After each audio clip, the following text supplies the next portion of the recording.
saber un poquito. Estuve en la conferencia esta mañana y los alcancé a escuchar una parte del tiempo, pero naturalmente muy abierto a que las relaciones comerciales y de amistad entre Aruba y demás y Barranquilla se fortalezcan.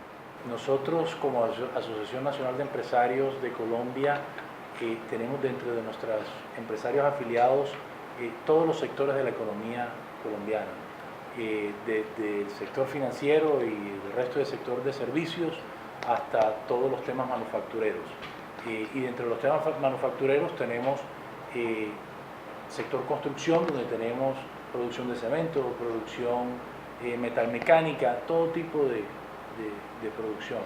Entonces, no solamente representamos a la industria, sino que representamos a los empresarios colombianos.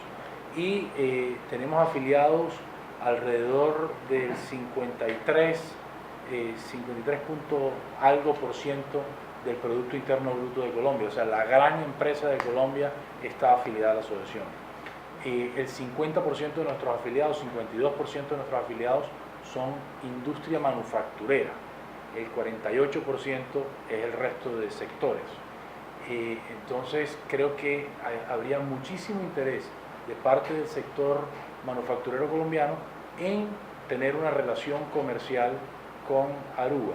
Ya hoy en día tenemos conexiones aéreas con Inceler y creería yo que eso pues naturalmente facilita los temas.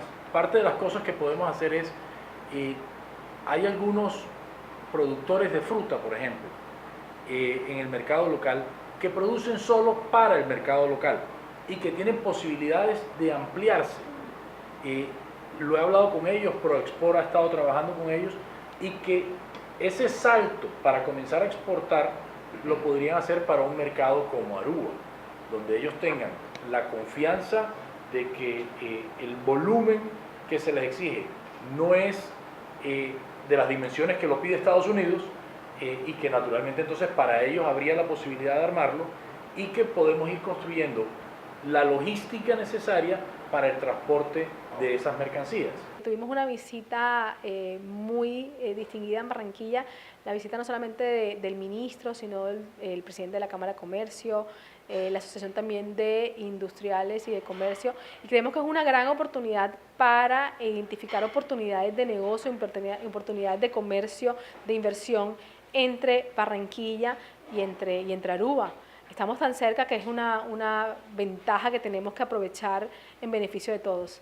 Yo les di a conocer a ellos todas las oportunidades que la región representa, información de la ciudad, información general en cuanto a indicadores macroeconómicos, en cuanto a proyectos de infraestructura que se están desarrollando, sectores que están dinamizando la economía, para que pudieran entender cuáles son esas oportunidades de negocio que existen entre pues, la ciudad de Barranquilla y Aruba.